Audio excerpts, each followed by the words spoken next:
Hello, Jakarta and the world. I'm Doug Johnson, and this is White Trash Talking. So today I want to look at the CIA's abuses and crimes over the years, which include coups and attempted coups, domestic spying, torture, assassinations, and more, and how the CIA is now, according to journalist and writer Chris Hedges, a paramilitary organization. Receiving a secret black budget of $50 billion a year, the CIA not only serves as the president's private army, it also operates secretly, independent from any government oversight. The precursor to the CIA was the OSS, the Office of Strategic Services, which was established in 1942 during World War II by Franklin D. Roosevelt, and which dissolved at the end of the war in 1945. It engaged in intelligence gathering and covert operations, two core functions deemed necessary to win the war, and it later helped with post-war planning. Modeled on the same two core functions, the CIA was created in 1947 by President Truman, who later regretted this decision. As I highlight some of the pervasive atrocities and crimes by the CIA, I want to consider whether we would be better or worse off without the CIA, and whether or not the CIA should be abolished. Here's a picture of the CIA headquarters with a list of the 5 directorates: the Directorate of Analysis, Digital Innovation, Operations, Science and Technology, and Support. The core directorate is Operations, which reads, quote, "Accountable to the President, Congress, and the American public, the mission of the Directorate of Operations is to strengthen national security and foreign policy objectives through the clandestine collection of human intelligence and covert action." I should add that the CIA's focus is on foreign objectives, not to be confused with the FBI, which is generally domestic, although all of the intelligence agencies often work in tandem. Here is Professor Jeffrey Sachs outlining some of the CIA's crimes and abuses. And so we have 2 different tasks in one organization. This is the result of how the OSS, which was the precursor during World War II of the CIA, happened. And in wartime, you can understand you have an agency that does behind-the-lines subversion as well as intelligence gathering. But in 1947, after World War II, the CIA was created in that same way. And President Truman knew from the beginning and then wrote about it in the 1960s. My God, this is really dangerous to have put these 2 functions together this way. The purpose of my piece this week was to emphasize how pervasive the CIA's covert role is in American foreign policy and how deeply destabilizing it has been over many, many decades now. We're talking about more than 70 years. We have engaged in at least 80 covert regime change operations around the world. And what's happening in Ukraine is part of this story. What's happening throughout the Middle East is part of this story. America bringing down governments, destabilizing countries, never leveling with the American people. Okay, so Professor Sachs has studied the CIA extensively and has been very outspoken recently about its escalating crimes. And he talked about the CIA's involvement in the plan to overthrow of 7 governments in 5 years, those being Iraq, Syria, Lebanon, Libya, Somalia, Sudan, and Iran. The only one that's still on the list is Iran. The other 6 coups have been accomplished. The CIA helped overthrow Ukraine's Viktor Yanukovych in 2014, leading to continued warfare there, as well as Syria's Bashar Assad, which started in 2009. The devastation is almost unimaginable. Let's listen to the rest of Jeffrey Sachs' message. About what is really going on. And there's case after case, and what is so corrosive about this is most of these are lame brain operations. most of them, in my view, are doomed to fail. But then the lying that comes afterwards disastrously weakens our own country because it means that our foreign policy is not at all democratically accountable. Did the CIA train Islamic jihadists under President Carter, the same human beings or their successors that we fought against, American troops fought against under President George W. Bush? Of course. Not just that, we ran jihadist armies basically almost till now in some places. Sometimes there's a boomerang effect that the ones that you supported come around and attack you. I think they consider that part of business costs, collateral damage like 9/11. But of course, this is well known. Yeah. In addition to that, I just want to add that the CIA helped overthrow the governments of Iran in 1953, Guatemala in 54, Congo in 1960, the Dominican Republic in 1961, South Vietnam in 1963, Brazil 1964, Indonesia 1965, and Chile 1973. But the problem with talking about the CIA's 70-year crime spree is that you end up making these kinds of lists of their targets, crimes, and atrocities.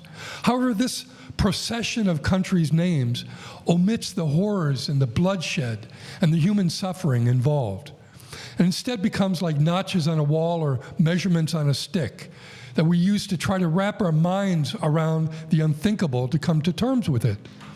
But just take one country on the list, Indonesia. I live in Indonesia. In 1965, the CIA helped the Indonesian government overthrow its democratically elected president and to commit genocide against members of the legal and popular political party PKI.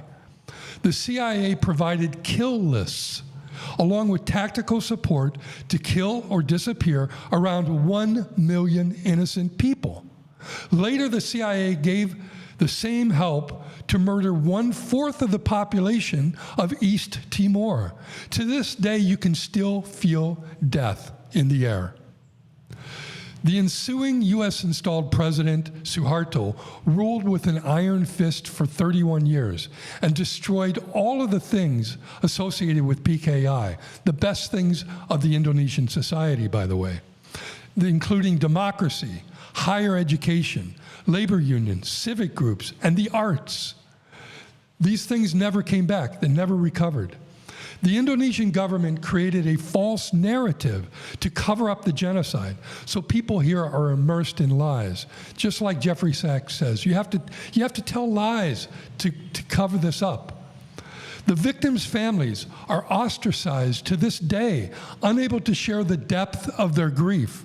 The CIA's dirty work often lingers and festers for many years, even generations, for each of these things I mentioned on the list. Okay, another thing I'd like to cover is the CIA torture program. Here's a clip from Johnny Harris on YouTube, which explains how the CIA kept their torture hidden from public scrutiny for many years. This is one way to visualize the global network that the CIA created. These are the known flight paths that the CIA took to transfer prisoners around their black sites. By 2004, they had captured about 100 prisoners, consistently moving them around, hoping to stay out of the light, out of the scrutiny of the public, the press, and oftentimes the home governments of these places where they were moving their prisoners. They ran 4 of these secret prisons in Afghanistan, including one that was nicknamed Dark Prison because prisoners were held in metal shipping containers in complete darkness and isolation, sometimes with loud music playing to keep them awake, among other horrific treatment. The CIA would also work with countries like Jordan and Egypt, where their intelligence officers would use torture, but the CIA agent would be right there, guiding the whole thing. And there's evidence that the CIA also turned ships into black sites, floating prisons where they could interrogate their prisoners on international water. And of the 119 men who went through these black sites, 21 of them remain in the custody of the United States government at the military base in Cuba called Guantanamo Bay. But of all of these people, only 3 of them have faced any version of a trial of justice where evidence is presented and a verdict is given.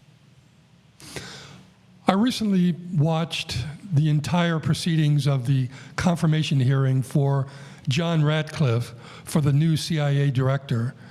And he's been picked by Trump, and he's apparently loyal to Trump and his foreign policies. He was very outspoken against Russia and China, and who's the third one is Iran. And it just sounded like he's in line with Trump's foreign policy. But this is troubling because the CIA is supposed to be apolitical and nonpartisan. But, I was looking for any kind of understanding in the body of Congress, knowledge of these atrocities, and there didn't seem to be any. I was looking for a clip to play here, but I really couldn't find anything because it was just nothing, right? Except John Ratcliffe talking about how tough he's going to be on Russia and so on. So, I'm a little bit concerned, but it got me thinking about the past directors, and one that I had in mind was Mike Pompeo. I just want to, just as an aside here, I want to show him really showing what I think is a true face of the CIA. Let me play this. What's the cadet motto at West Point? You will not lie, cheat, or steal, or tolerate those who do. I was the CIA director. We lied, we cheated, we stole. It was like we had entire training courses. Okay, yeah, he's supposed to be, dignified, right? I understand he's retired at that point, but still, there's an obligation to uphold the values of the CIA, even when you're retired, and to not act like this.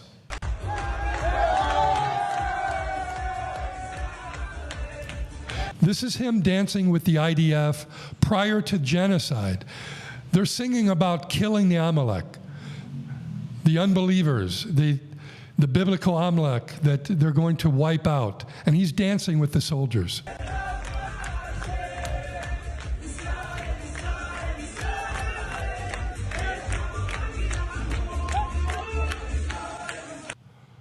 Okay, so I just wanted to show that, but it just shows that the CIA directors they're partisan, they're ideological, and it's troubling. So finally, I want to play a clip and get back to the issue of torture. I'm going to play a clip by John Curacao, I think that's how you pronounce his name. Caraco, I think that's how you say it, who worked for the CIA in 1990, from 1990 to 2004, and served as the chief of CIA's counterterrorism operations. He became a whistleblower about waterboarding, calling it torture, and saying that torture was official CIA policy. He was indicted under the Espionage Act by Obama and spent 2.5 years in prison. He was indicted because he told the truth. Let's listen to what he has to say. It's up to these members of Congress to tell the CIA, no, you can't do that. No, you can't have a torture program or an illegal rendition program or an archipelago of secret prisons around the world. You can't transform yourself without congressional approval into a paramilitary organization. You can't set up an assassination squad that travels around the world to just carry out hits of people whose politics you don't like. They're not interrogating anybody. They're just killing them. So they didn't need linguists and former analysts like me. They needed people who could pull a trigger, have zero remorse, and then go to the next target and pull the trigger there too. I feel very strongly that we do not need a CIA. I think that if we ever did need a CIA, it's long overstayed its welcome. And you look at redundancy in intelligence around the U.S. government too, Chris. You've got the State Department's Bureau of Intelligence and Research. You've got the Defense Department's DHS, Defense Human Services. They recruit spies to steal secrets just like the CIA does. You have NSA doing all of the electronic eavesdropping. You have DARPA developing the next generation of whatever it is that they do. It's so secret we don't even know what it is that they're working on. We don't need a CIA. Okay, he thinks that we don't need a CIA, and based on what I've seen and know, I agree with him. At the very least, we need an active oversight commission, similar to the Church Commission of 1975, which reviewed the CIA's clandestine activities and reined in much of the abuse. But after 9/11, all restraint went out the window, and we were back to where we started. In the end, the Church Commission essentially failed. Maybe it's time to shut down the CIA for good. Let me know what you think. Please like and subscribe if you liked it, in fact, and please send me a message, give me your opinion. I'd love to hear from you. All right, so I'll see you next week. Thank you for watching, listening. Take care. Bye.